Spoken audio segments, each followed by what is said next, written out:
எல்லாருக்கும் வணக்கம்.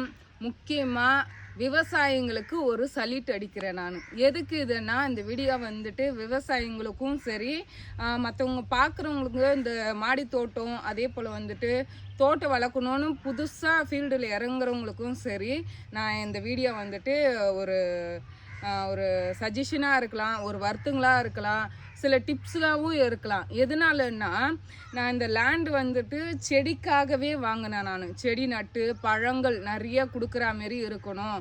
So vegetables fruits எல்லாமே நம்ம வாங்கக்கூடாது, எல்லாமே வந்துட்டு வீட்டிலேருந்தே பறித்து சாப்பிடணும். அந்தமாரி ஒரு ஐடியாவில் இதில் இப்போ இல்லை எனக்கு.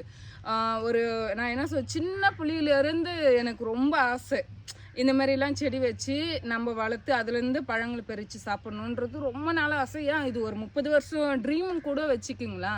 அந்த மாதிரி எனக்கு இப்போ தான் வந்துட்டு இந்த லேண்டு வாங்கி எனக்குன்னு நான் பாருங்கள் இந்த மாதிரி கம்பி வேலியெல்லாம் போட்டு செடி நட்டு இது பண்ணேன். எனக்கு லேண்ட் வாங்கினது பெரிய விஷயமா தெரில, இந்த செடி நட்டது பெரிய விஷயமா தெரில. ஆனால் அந்த செடி நட்டு எனக்கு போர் தண்ணி இருக்குது, அதே போல் நல்ல தண்ணி பைப்பு இருக்குது, கார்பரேஷன் வாட்டரில் வர்றதும் இருக்குது. இருந்தாலும் என்னால் வந்துட்டு ப்ராப்பராக தண்ணி ஊற்ற முடியல. போர் தண்ணியை ஊற்றினாலும் இந்த செடிங்களுக்கெல்லாம் போர் தண்ணி பத்த மாட்டுது. அப்போ தான் தெரியுது விவசாயிங்களோட வலி எவ்வளோ இருக்குன்ட்டு. அதுவும் முக்கியமாக இந்த வானம் பார்த்து பூமின்னு சொல்லி விவசாயம் பண்ணுவாங்க பார்த்தீங்களா, அவங்களுக்கெல்லாம் எவ்வளோ ஒரு கஷ்டமாக இருக்கும். அது என்னால் முடியல. எப்பட்றாப்பா இந்த விவசாயம்லாம் பண்ணுறாங்க, எப்பட்றாப்பா நம்ம இது ஒரு 10-20 செடி மெயின்டைன் பண்ணதுக்கே நம்மளுக்கு இவ்வளோ மனசு கஷ்டமாகுது. அப்போ இவ்வளோ என்ன சொல்லுறது, விவசாயம் வானம் பார்த்த பூமி. சில பேர் வேர்க்கடலை போட்டிருப்பாங்க, வாழை போட்டிருப்பாங்க, என்னென்னவோ போட்டிருப்பாங்க.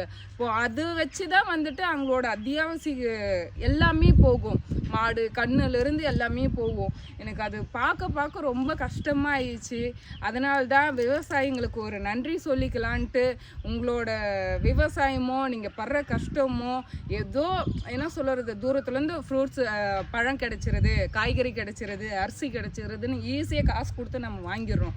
ஆனால் பின்னாடி இவ்வளோ கஷ்டமாக இருக்குன்றது நான் இப்போ தான் புரியுது எனக்கு. ஸோ வந்துட்டு விவசாயத்துக்கு ரொம்ப மரியாதை கொடுங்க, ரெஸ்பான்ஸ் பண்ணுங்கள்.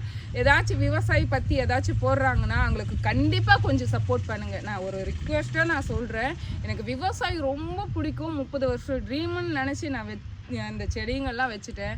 ஆனால் என்னால் மெயின்டைன் பண்ண முடியல. இன்னொன்று தண்ணி பத்தலை, அதுதான் தெரியுது. நம்ம இருக்கப்பட்டவங்க போர் தண்ணி இருக்குது, எனக்கெல்லாம் 30 அடியிலே போர் தண்ணி இருக்குது, அதே போல் கார்பரேஷன் வாட்டர் இருக்குது. இருந்தும் வந்துட்டு நான் ஆள் போட்டு கூட தண்ணி ஊற்றிக்கலாம். எவ்வளோ தண்ணி ஊற்றினாலும் மெயின்